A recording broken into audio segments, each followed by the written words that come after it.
Hello everyone, welcome to study tube. NCERT series का chapter number 38 जिसमें हम लोगों ने पार्ट 1 ऑलरेडी कवर किया हुआ है, उसी का हम लोग आगे पार्ट 2 देखेंगे इस वीडियो में। ये पार्ट 2 है, चैप्टर नंबर 38 है और इस चैप्टर 38 में हम लोग जो टॉपिक्स कवर कर रहे हैं वो है heredity, evolution and molecular biology. Molecular biology के अंदर हम लोग आरएनए, डीएनए के ऊपर सवालों को देखेंगे।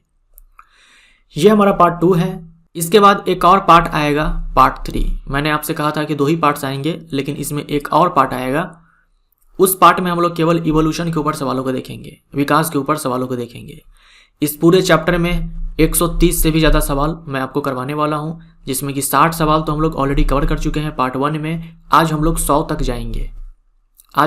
तक जाएंगे और स्टार्टिंग के कुछ सवाल हम लोग हेरिडिटी के ऊपर देखेंगे। कुछ सवाल रह गए थे जो मैंने पार्ट 1 में नहीं करवाया था, तो उसी को मैं आगे कंटिन्यू करूंगा। कुछ सवाल मैं आपको हेरिडिटी से करवाऊंगा और उसके बाद हम लोग डीएनए, आरएनए के ऊपर सवालों को देखेंगे। तो इस चैप्टर का पार्ट 1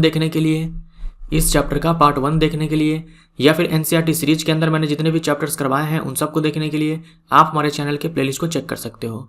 एनसीईआरटी नाम से एक प्लेलिस्ट मिलेगा, सारे ही चैप्टर्स आपको उसमें मिल जाएंगे और इसका पार्ट 1 भी आपको उसी में मिलेगा। हम लोग बढ़ते हैं 61 से 60 तक हम लोग ऑलरेडी कवर कर चुके हैं पार्ट 1 के अंदर। इनकम्प्लीट डोमिनेंस देखा जाता है।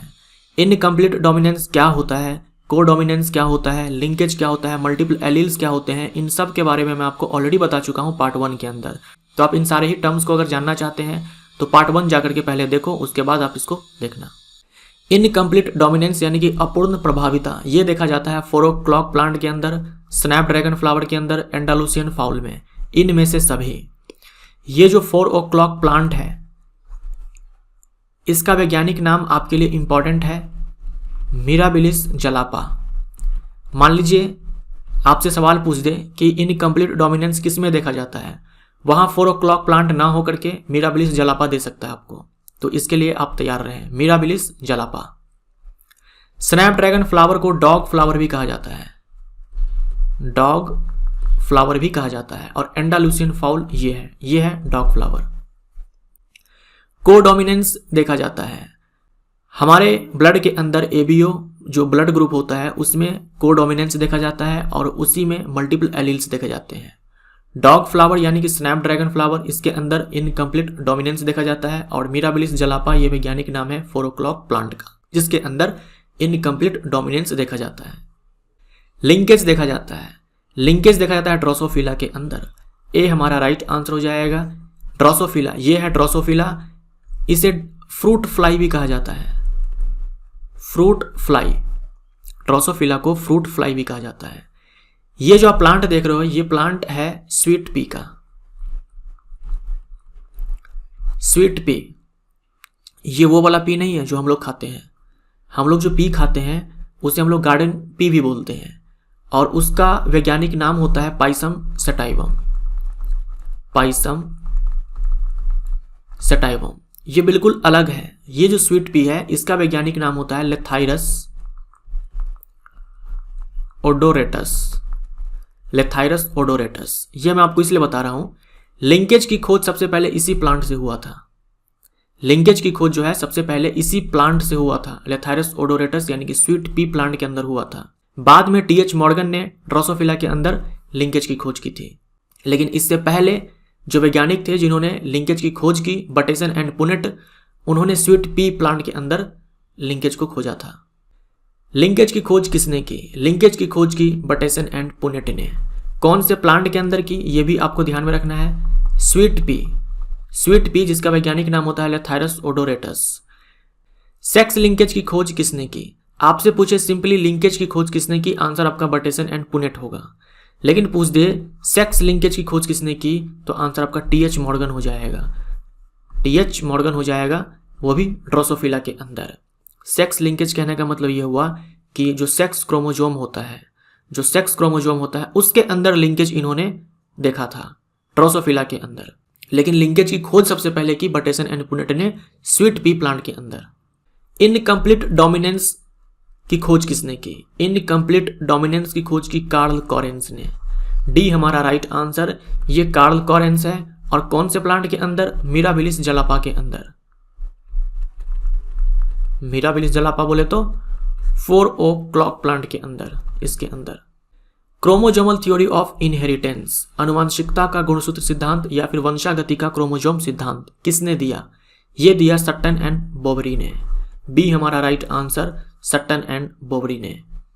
पुनेट वर्ग किसने दिया? हम जो ये वर्ग बनाते हैं, ये जो स्क्वायर हम बनाते हैं जिसके अंदर सारे पॉसिबल जीनोटाइप्स लिखते हैं, इसी स्क्वायर को दिया था पुनेट ने, इसीलिए हम इसे पुनेट स्क्वायर बोलते हैं। फादर ऑफ एक्सपेरिमेंटल जेनेटिक्स कहे जाते हैं। सिंपली पूछ दिया आपसे फादर ऑफ जेनेटिक्स कौन कहे जाते हैं, तो आंसर आपका मेंडल हो जाएगा। लेकिन फादर ऑफ एक्सपेरिमेंटल जेनेटिक्स अगर आपसे बोलता है तो आपका आंसर क्या होगा? मॉर्गन। ए हमारा राइट आंसर। जब एक जीन बहुत सारे फिनोटाइप को प्रदर्शित करता है, इस घटना को कहते हैं।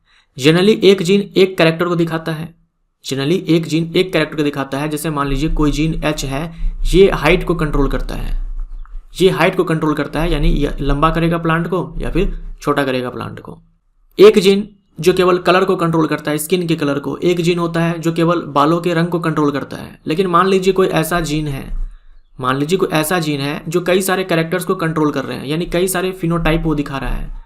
एक ही जीन है जो हाइट को भी कंट्रोल करता है, एक ही जीन है जो कि कलर को भी कंट्रोल करता है, एक ही जीन है जो ये डिसाइड कर रहा है कि बालों का रंग कैसा होगा, बालों का स्टाइल कैसा होगा।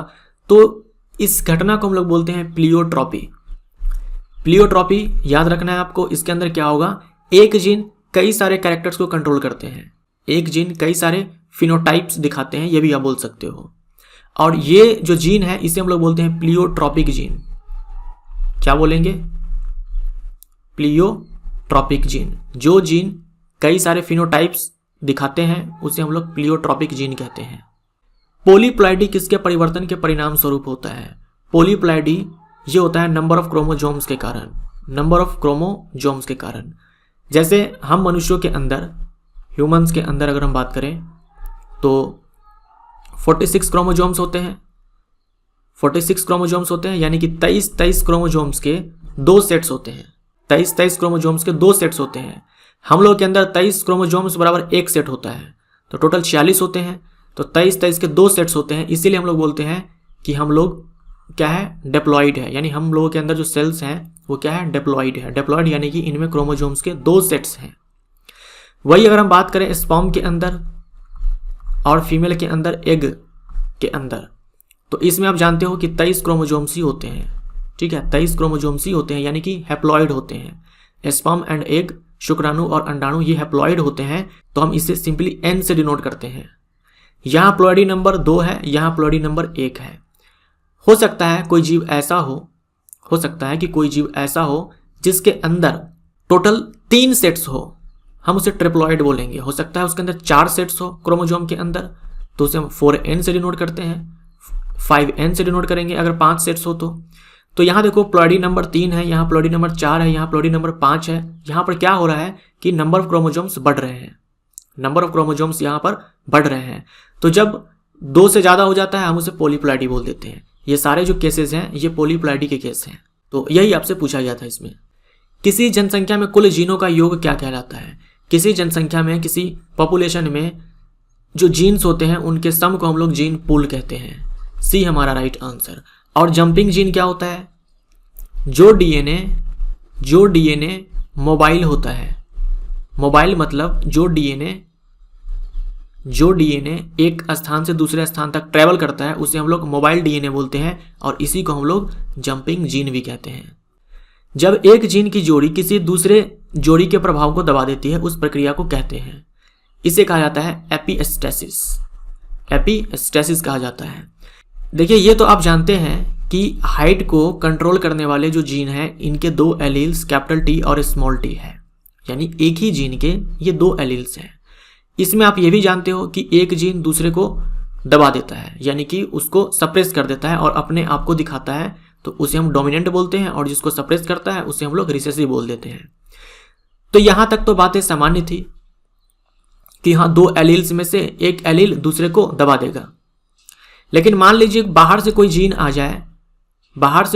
जाए और इस दोनों को दबा दे, जो कि इस जीन का ये एलील नहीं है, ये बिल्कुल अलग जीन है। इसके ये एलील, इस जीन का ये एलील नहीं है, ये अलग जीन है। बाहर से कोई जीन आया और इस दोनों को दबा दिया। न तू केवल मैं, इस तरह का केस। इसको आप ऐसे समझिए, एक उदाहरण से मान लीजिए कि आप हैं और आपके भाई साहब हैं, यानी आपके बड़े भैया हैं। आप दोनों एक ही पिताजी के 2 बेटे हैं। तो आपके बड़े भैया आपको थप्पड़ लगा भी देते हैं तो आपको उतना बुरा नहीं लगेगा, क्योंकि वो आपसे बड़े हैं और वो आपका अपना भाई है। लेकिन सोचो कोई आपका पड़ोसी आकर के आपको थप्पड़ लगा दे, ये तो सामान्य सी बातें नहीं है। यहाँ मामला क्या है, गंभीर है। आपके भाई साहब ने थप्पड़ लगाया चलेगा, लेकिन कोई बाहर से आकर के क्यों थप्पड़ लगाएगा? तो यहाँ पर मामला क्या है, गंभीर है, ये अलग केस है। यही चीज मैं आपको यहाँ पे बता रहा हूँ। इन दोनों एलील्स में से कोई दबा देता किसी को तो ये अलग बात था, ये साधारण सी बात थी, सामान्य सी बात थी कि 2 एलील्स में से डोमिनेंट वाला दूसरे को दबा देगा। लेकिन यहाँ बाहर से कोई जीन आकर के इन दोनों को सप्रेस कर रहा है, तो इसे हम बोलते हैं एपिस्टेसिस। कपलिंग और रिपल्शन ये 2 स्टेजेज हैं किसके?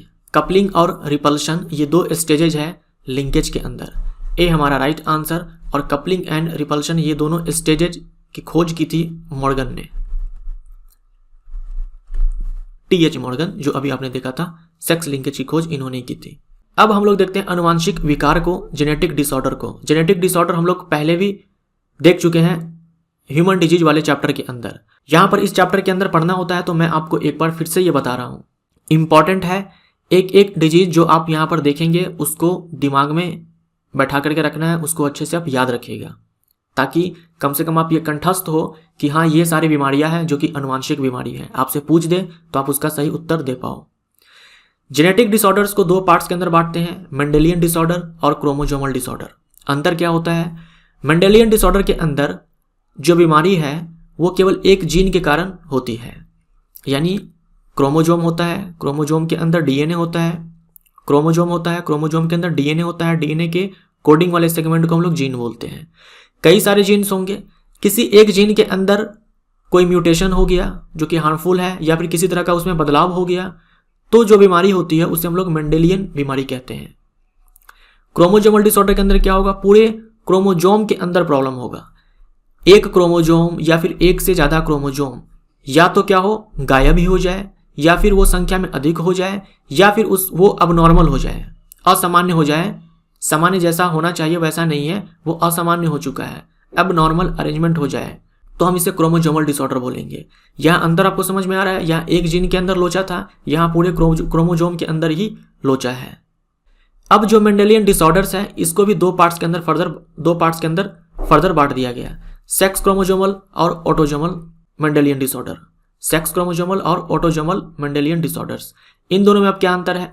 हम लोगों के अंदर आप जानते हो कि 46 क्रोमोजोम्स हैं, 46 गुणसूत्र है, जिसमें 44 है ऑटोजोम्स और 2 है सेक्स क्रोमोजोम।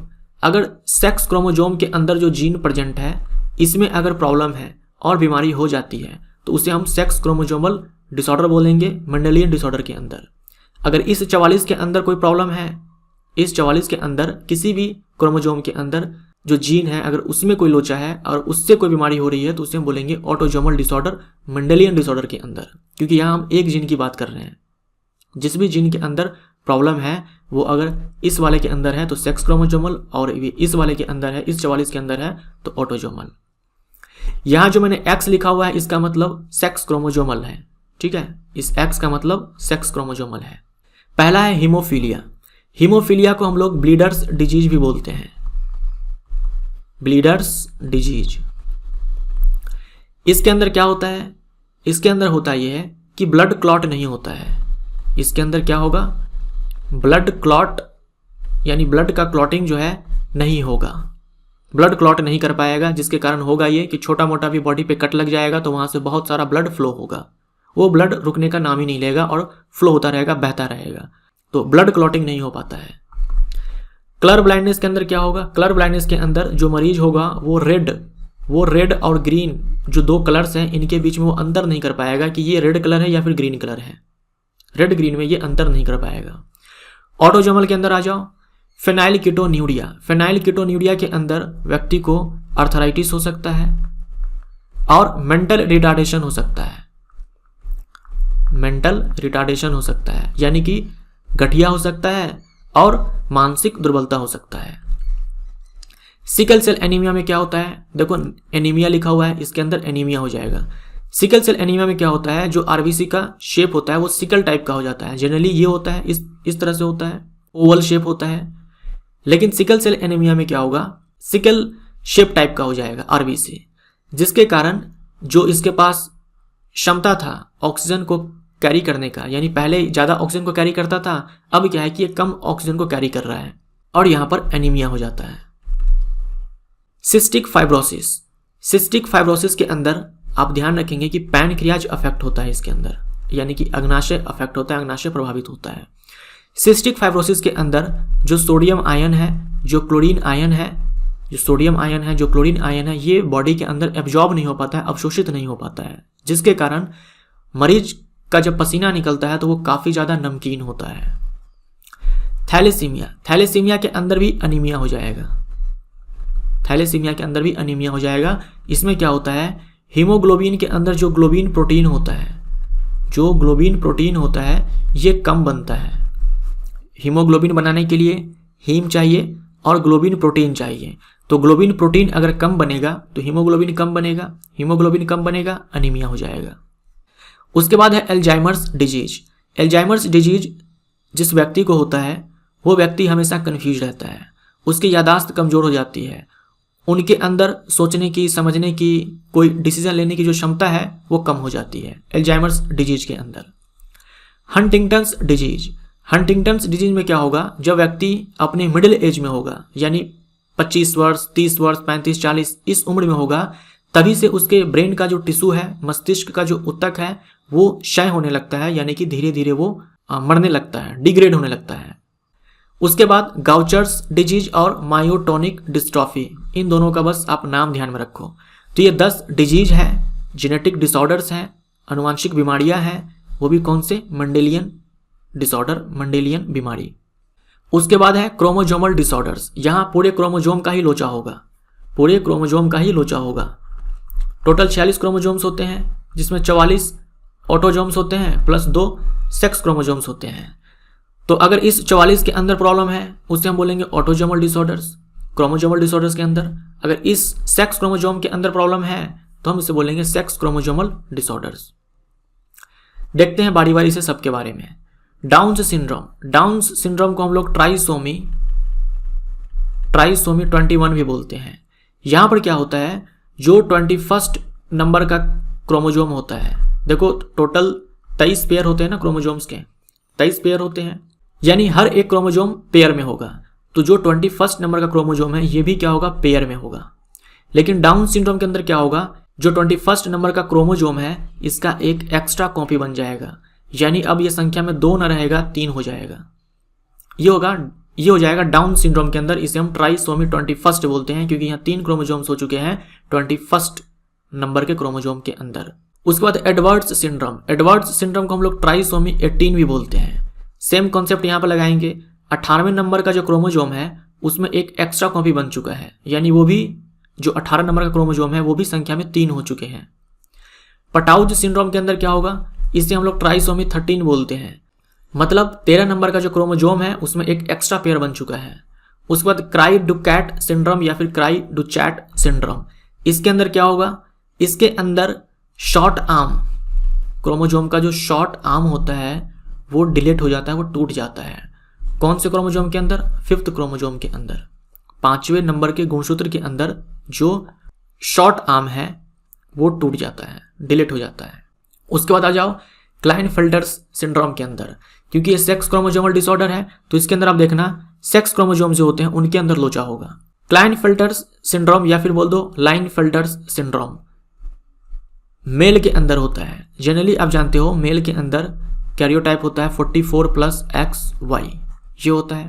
क्लाइनफेल्टर्स सिंड्रोम के अंदर क्या होगा, ये 44+ में XXY हो जाएगा, यानी यहाँ ट्राइसोमी X क्रोमोजोम का हो जाता है, ट्राइसोमी X क्रोमोजोम का हो जाता है। एक X देखो यहाँ पर एक्स्ट्रा बन चुका है, जो X क्रोमोजोम है उसका एक एक्स्ट्रा कॉपी बन चुका है क्लाइनफेल्टर्स सिंड्रोम के अंदर। यहाँ पर व्यक्ति के अंदर जो है महिलाओं वाली लक्षण आ जाती है। जो व्यक्ति होगा उसकी आवाज़ पतली हो जाती है और उसमें ब्रेस्ट भी आ जाते हैं।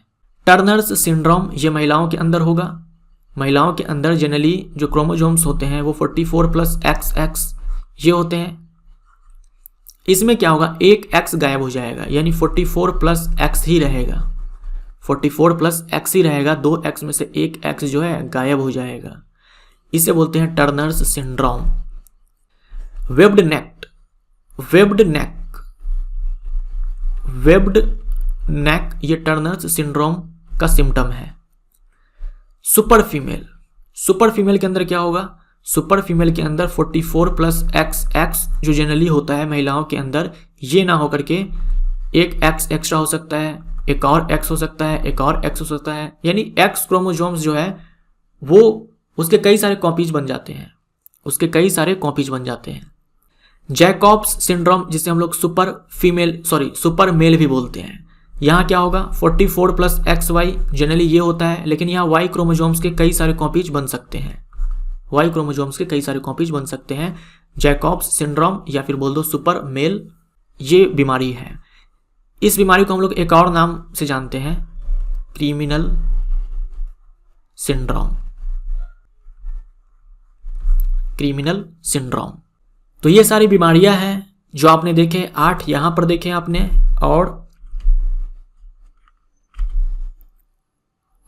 10 आपने यहां पर देखे। टोटल 18 बीमारियां मैंने आपको यहां पर बताया है। तो ये सब का नाम जो है आप ध्यान में रखिएगा। वेब्ड नेक किसका लक्षण है? ये है टर्नर्स सिंड्रोम का। तो डी हमारा राइट आंसर, वेब्ड नेक ये टर्नर्स सिंड्रोम के अंदर लक्षण है। निम्न में कौन मेंडेलियन विकार नहीं है? मेंडेलियन विकार नहीं पूछा है तो अल्जाइमर्स डिजीज है, सिकल सेल एनीमिया भी है, हीमोफीलिया भी है। डाउन सिंड्रोम नहीं है, डाउन सिंड्रोम नहीं है। डाउन सिंड्रोम जिसे हम लोग ट्राइसोमी 21 भी बोलते हैं। निम्न में कौन एक आनुवांशिक बीमारी है जो लिंग संलग्नता से संबंधित है, यानी कि सेक्स लिंक्ड है? सेक्स लिंक्ड कहने का मतलब सेक्स क्रोमोसोम के अंदर प्रॉब्लम होगा जिसके कारण वो बीमारी होगी। तो सिस्टिक फाइब्रोसिस नहीं है, फेनाइलकीटोन्यूरिया नहीं है, हीमोफीलिया है।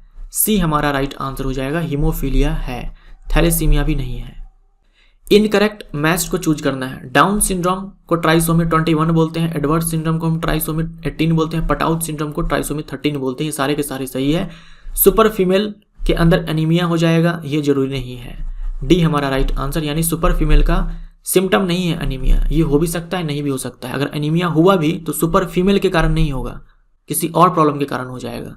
इसीलिए हम ये नहीं बोलेंगे कि सुपर फीमेल के अंदर एनीमिया जो है ये सिम्टम है। निम्न में कौन डाउन सिंड्रोम में सामान्य है? जिस व्यक्ति को डाउन सिंड्रोम होता है उसमें ये ज़्यादा चांस होता है कि अल्जाइमर्स डिजीज भी हो जाए।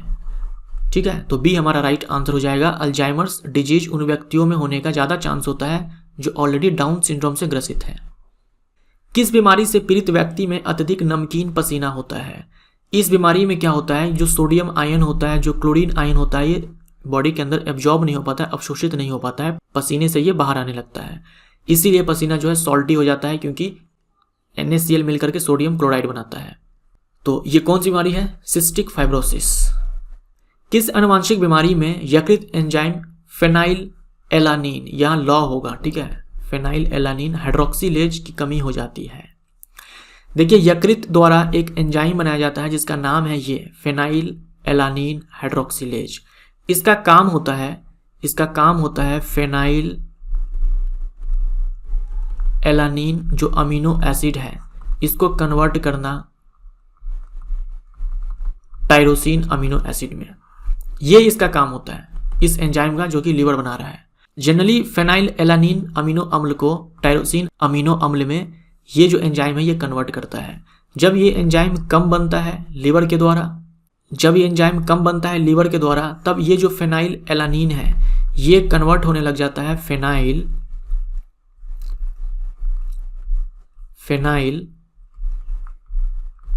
पायरुविक एसिड के अंदर, इसमें कन्वर्ट हो जाता है। और जब ये फेनाइल पायरुविक एसिड जाकर के जॉइंट्स में इकट्ठा हो जाता है तो अर्थराइटिस हो जाता है। और यही फेनाइल पायरुविक एसिड अगर ब्रेन के अंदर जाकर के हिट करेगा, अगर ये ब्रेन को हिट करेगा, मस्तिष्क पर जाकर के प्रभाव डालेगा, तो मेंटल रिटार्डेशन हो जाएगा, मानसिक दुर्बलता हो जाएगा। हमारा आंसर यहाँ पर फेनाइल कीटोन्यूरिया हो जाएगा। शॉर्ट में इसे हम लोग PKU लिखते हैं। किस बीमारी में मध्य उम्र में ही मस्तिष्क ऊतक का क्षति होने लगता है? ग्रेजुअली डिग्रेडेशन होने लगता है ब्रेन टिश्यू के अंदर मिडिल एज में। यह है हंटिंगटन्स डिजीज। निम्न में कौन एक ऑटोजोमल बीमारी नहीं है?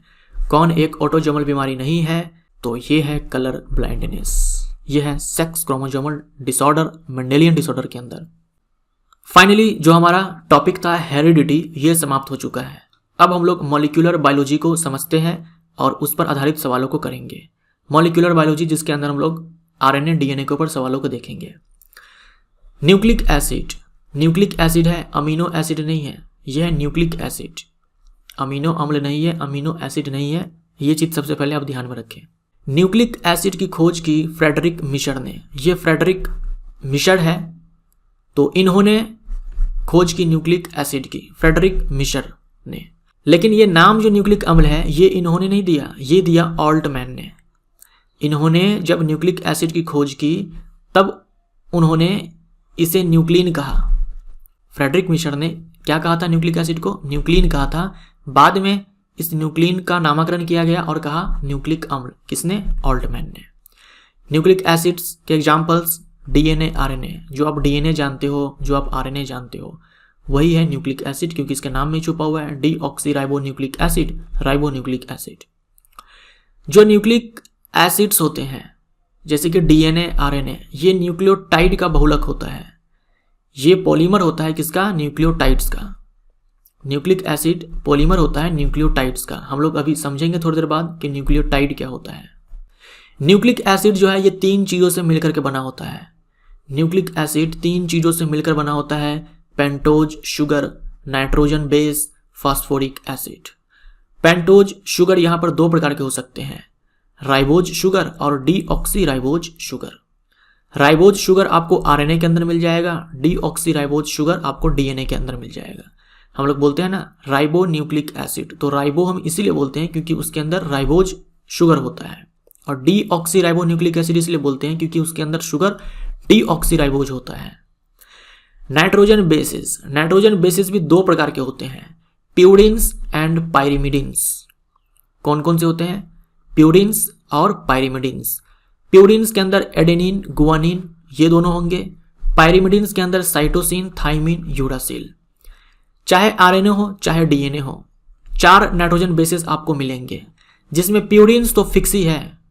प्यूरिन्स ये फिक्स है, चाहे आरएनए हो डीएनए हो, दोनों में आपको प्यूरिन्स मिलेंगे, यानी कि एडेनिन और गुआनिन ये दोनों ही आपको मिलेंगे। पायरिमिडिन्स में साइटोसिन का सीट फिक्स है। न्यूक्लिक एसिड के अंदर, आरएनए डीएनए के अंदर, पायरिमिडिन्स के अंदर साइटोसिन का सीट क्या है? फिक्स है। और प्यूरिन्स के दोनों सीट फिक्स हैं कि एडेनिन एंड गुआनिन तो होना ही होना है। बचा थाइमिन और यूरासिल। अगर डीएनए हुआ तो आपको उसमें थाइमिन मिलेगा केवल, क्योंकि टोटल तो 4 ही होने हैं, जिसमें ये दोनों ने अपना सीट फिक्स कर लिया हुआ है और साइटोसिन ने भी अपना सीट फिक्स कर लिया हुआ है। अब इन दोनों में तय है कि किस में कौन जाएगा। तो डीएनए में आपको थाइमिन मिलेगा, आरएनए में आपको यूरासिल मिलेगा। यहाँ देखो मैंने स्टार लगाया हुआ है, आरएनए पर 1 स्टार लगाया हुआ है और यूरासिल पर 1 स्टार लगाया हुआ है, यानी कि आरएनए के अंदर यूरासिल मिलेगा और डीएनए के अंदर थाइमिन मिलेगा। ये चीज आपको ध्यान में रखना है। और तीसरा क्या होता है? Phosphoric acid. यहां देख लो एक बार फिर से, पेंटोज शुगर होता है अमीनो एसिड के अंदर, ये है राइबोज शुगर, ये है डीऑक्सीराइबोज शुगर। संरचना आपको नहीं ध्यान में रखना है, बस मैंने यूं ही यहां पर लगा दिया हुआ है ताकि थोड़ा सा आपको आइडिया रहे कि हाँ कुछ इस प्रकार से होता है। फास्फोरिक एसिड हो गया, और नाइट्रोजन बेसिस जिसके अंदर मैंने आपसे कहा प्यूरिन्स, जिसके अंदर एडेनिन, गुआनिन जो कि आपको आरएनए डीएनए दोनों में मिलेंगे। पायरिमिडिन्स जिसके अंदर साइटोसिन का सीट फिक्स है, और डीएनए हुआ तो थाइमिन मिलेगा, और अगर आरएनए हुआ तो यूरासिल मिलेगा। अब आ जाइए न्यूक्लियोटाइड के ऊपर। जो न्यूक्लिक एसिड होता है ये पॉलीमर होता है न्यूक्लियोटाइड्स का, ठीक है, न्यूक्लियोटाइड्स का। तो यहां पर आप देखो एक न्यूक्लियोटाइड को दिखाया गया है। कितने न्यूक्लियोटाइड को? एक न्यूक्लियोटाइड को। तो एक न्यूक्लियोटाइड के अंदर क्या सब होता है देखो, पेंटोज शुगर होता है, फॉस्फेट ग्रुप होता है यानी कि फॉस्फोरिक एसिड, और नाइट्रोजन बेस होते हैं जो अभी आपने देखे थोड़ी देर पहले। तो ये सारे मिल करके एक न्यूक्लियोटाइड बनाते हैं, ये सारे मिल करके एक न्यूक्लियोटाइड बनाते हैं। और ऐसे ही बहुत सारे न्यूक्लियोटाइड्स जब आपस में कनेक्ट होते हैं तब जाकर के न्यूक्लिक एसिड बनता है। ऐसे ही बहुत सारे न्यूक्लियोटाइड्स जब आपस में कनेक्ट होते हैं तो क्या बनेगा? न्यूक्लिक एसिड बनेगा। तभी हम बोलते हैं कि पॉलीमर है न्यूक्लियोटाइड्स का। मान लीजिए कि ये न्यूक्लिक एसिड जो है ये डीएनए है, ये डीएनए है, तो यहाँ पर पेंटोज शुगर के स्थान पर आपको क्या मिलेगा, राइबोज शुगर, यानी माफ करना डीऑक्सी राइबोज शुगर। जो पेंटोज शुगर है उनमें जो आपका राइबोज शुगर है वो वाला मिलेगा। और यहाँ नाइट्रोजन बेस के अंदर क्या सब मिलेगा, एडानिन मिलेगा, एडेनिन मिलेगा, गुआनिन मिलेगा, साइटोसिन मिलेगा और थाइमिन मिलेगा डीएनए के अंदर।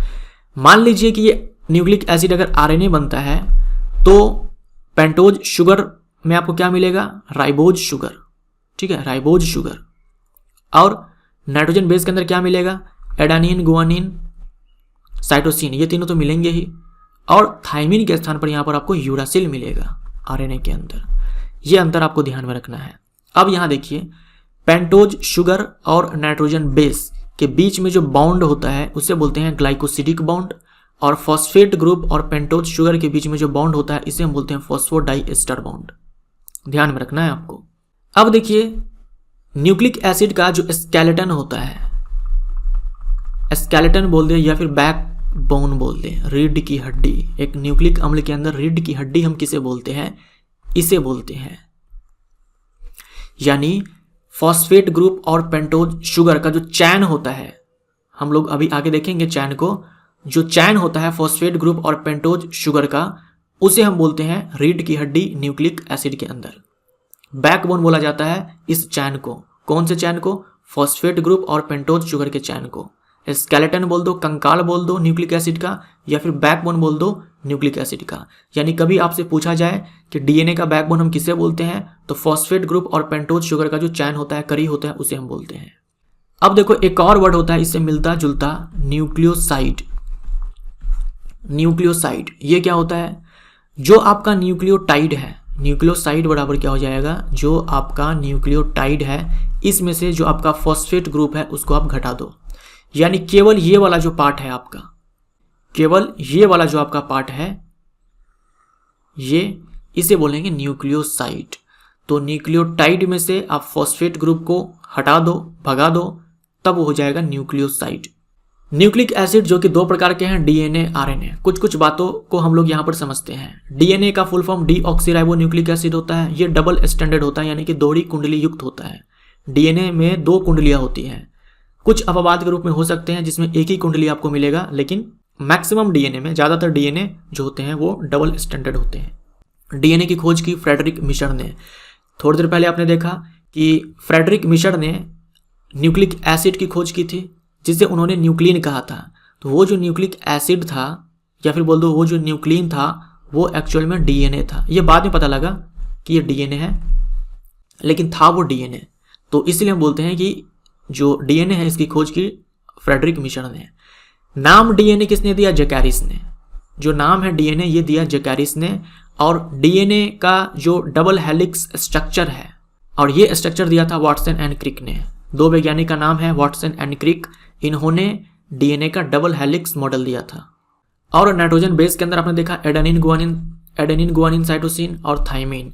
यहाँ आप देखो ए और टी के बीच में ये 2 लाइंस आपको दिखाए गए हैं।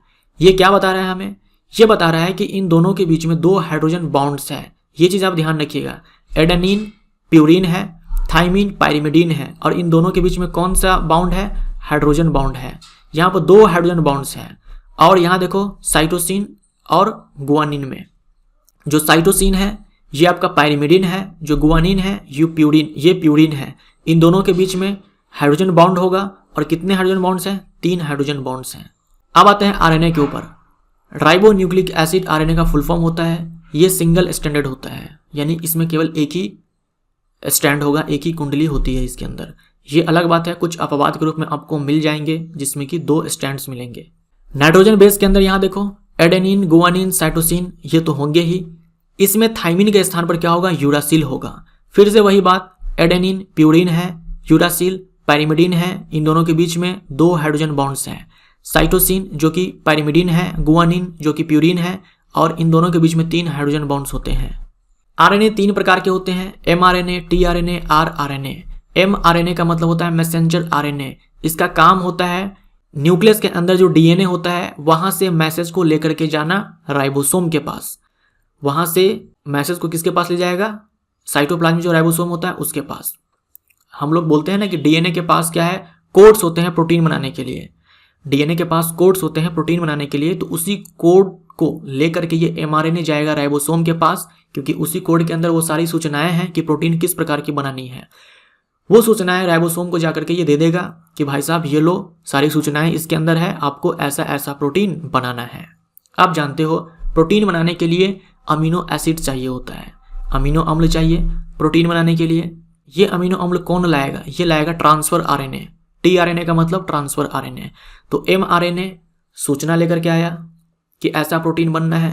प्रोटीन बनने के लिए अमीनो एसिड चाहिए जो कि टीआरएनए ला करके देगा। उसके बाद है आरआरएनए यानी कि राइबोसोमल आरएनए। राइबोसोमल आरएनए इसका काम होता है हेल्प करना प्रोटीन बनाने में। राइबोसोम का ये हेल्प करता है प्रोटीन सिंथेसिस के अंदर। बस आपको इतना ही ध्यान में रखना है। यहां एक बार फिर से देख लो आप डीएनए आरएनए। डीएनए के अंदर एडेनिन, गुआनिन, साइटोसिन। आरएनए के अंदर भी एडेनिन, गुआनिन, साइटोसिन। लेकिन डीएनए के अंदर थाइमिन और आरएनए के अंदर यूरासिल। डीएनए में आपको 2 स्टैंड्स दिख रहे हैं, ये, और आरएनए के अंदर केवल एक ही स्टैंड आपको दिख रहा है। डीएनए का स्ट्रक्चर आप देखो यहां पर फिर से। सबसे पहले यहां पर नाइट्रोजन बेसेस है, एडेनिन, गुआनिन, साइटोसिन और थाइमिन।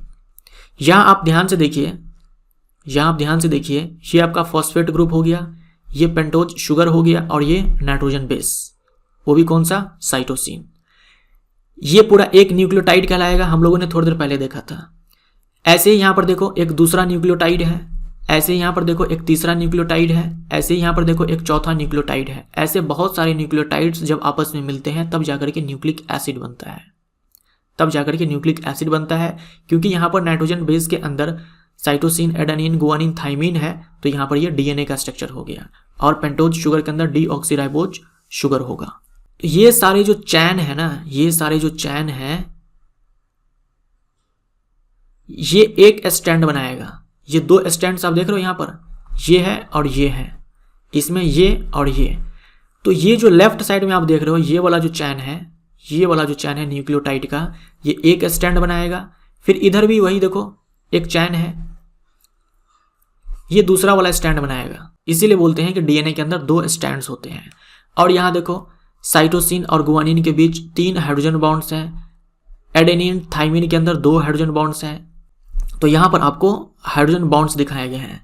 अब कभी भी जब आप इस प्रकार की संरचना को देखोगे, यही जो संरचना है इसे हम डबल हेलिक्स बोलते हैं, तो कभी भी आप इस प्रकार की संरचना को देखोगे तब आप ये आराम से देख करके समझ जाना कि यहाँ पर जो आपको लाइंस दिखाई जाती है ये हाइड्रोजन बॉन्ड्स होते हैं प्यूरिन और पायरिमिडिन्स के बीच। और ये जो आपको इस प्रकार की संरचना दिखती है ये कौन सा चैन है? न्यूक्लियोटाइड का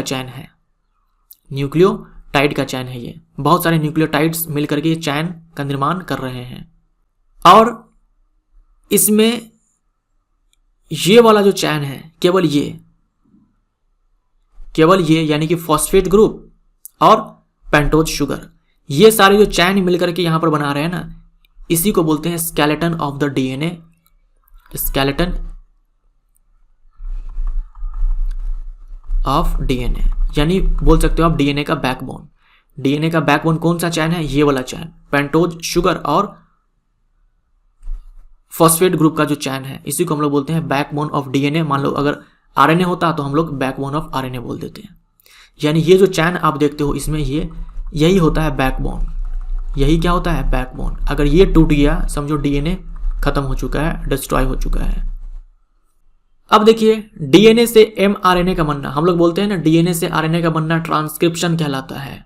तो वो ट्रांसक्रिप्शन कहां पर होता है? न्यूक्लियस के अंदर होता है, नाभिक के अंदर होता है। तो डीएनए से एमआरएनए का बनना नाभिक के अंदर। तो सबसे पहले डीएनए जो है वो प्री एमआरएनए में कन्वर्ट होता है। प्री एमआरएनए तब जाकर के मैच्योर यानी कि परिपक्व एमआरएनए।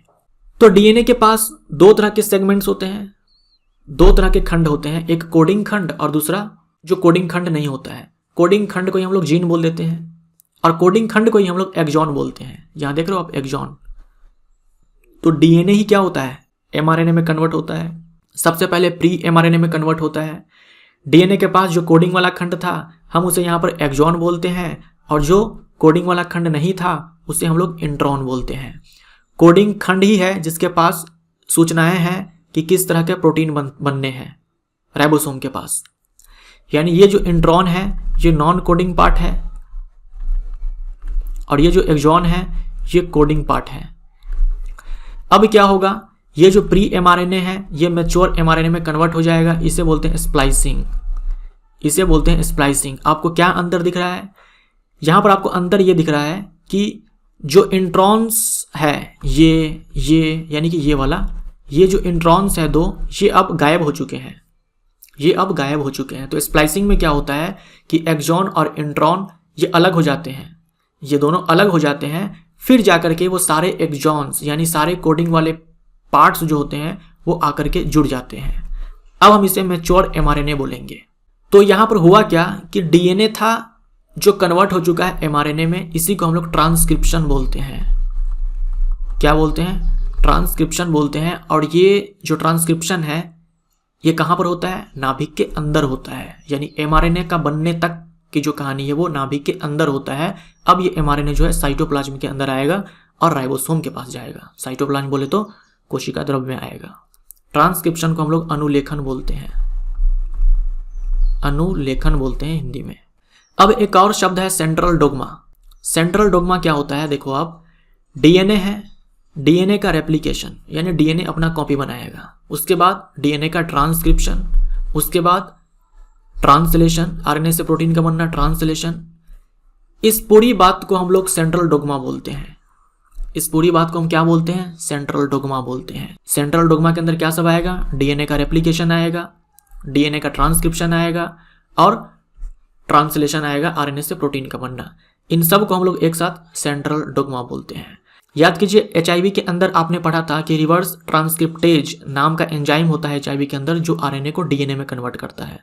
एचआईवी आरएनए वायरस है, उसके पास एंजाइम है रिवर्स ट्रांसक्रिप्टेज, जो कि आरएनए को डीएनए में कन्वर्ट करता है, और उस प्रक्रिया को हम लोग बोलते हैं रिवर्स ट्रांसक्रिप्शन। अब यहाँ देखो दो टर्म्स और है, डीनेचुरेशन और रीनेचुरेशन ऑफ डीएनए।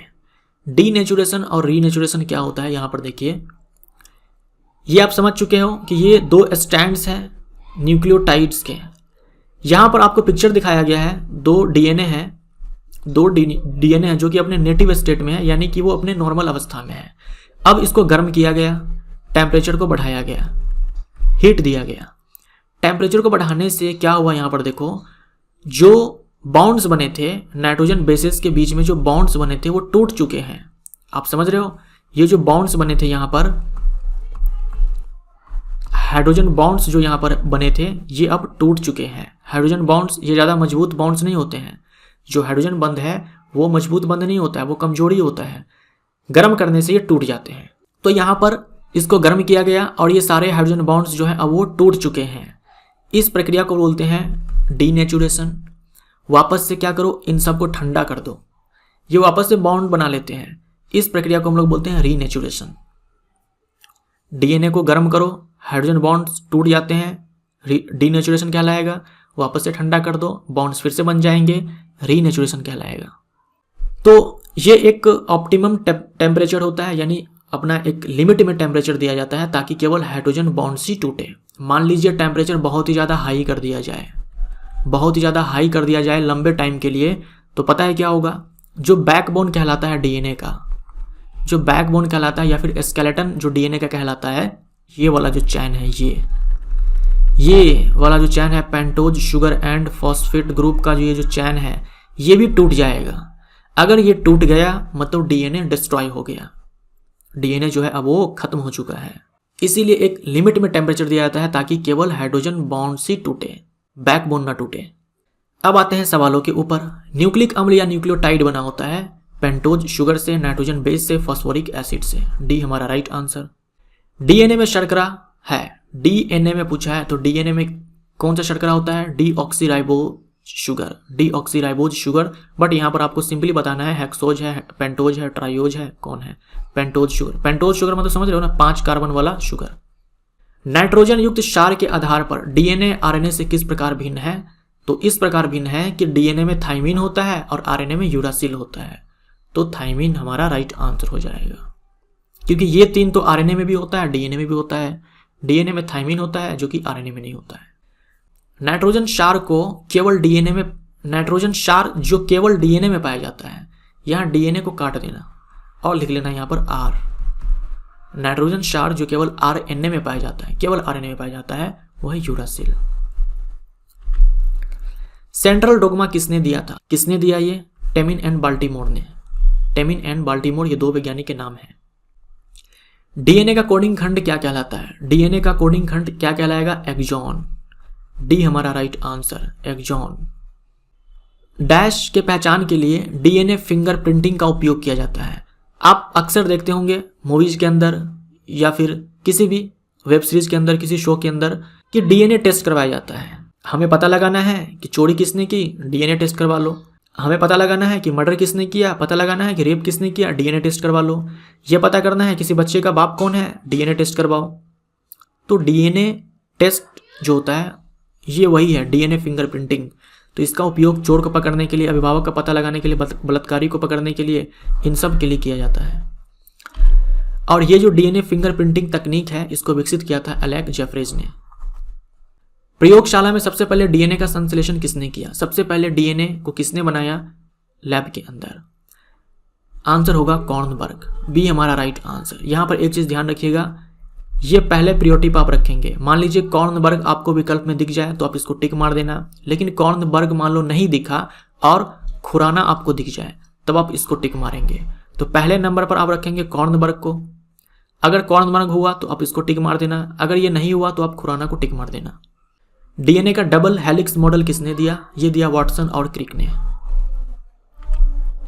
डीएनए से आरएनए का बनना क्या कहलाता है? डीएनए से आरएनए का बनना कहलाता है ट्रांसक्रिप्शन, यानी कि अनुलेखन।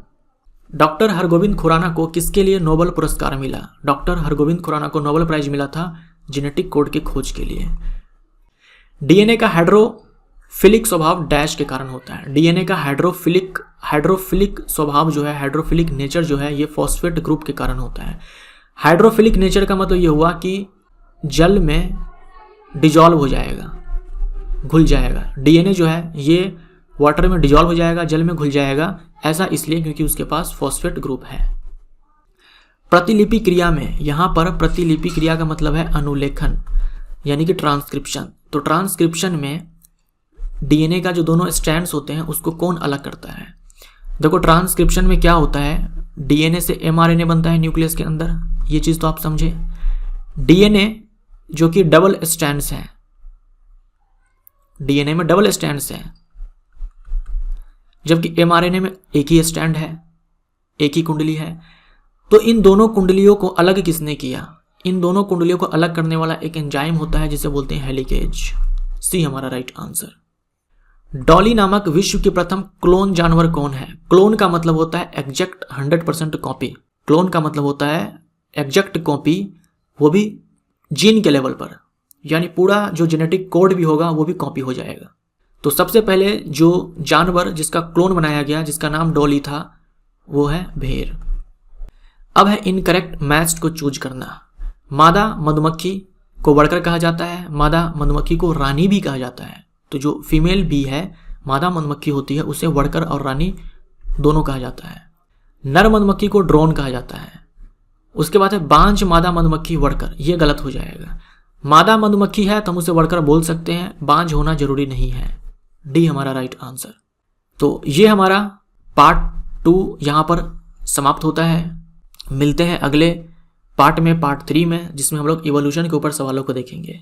Thank you so much.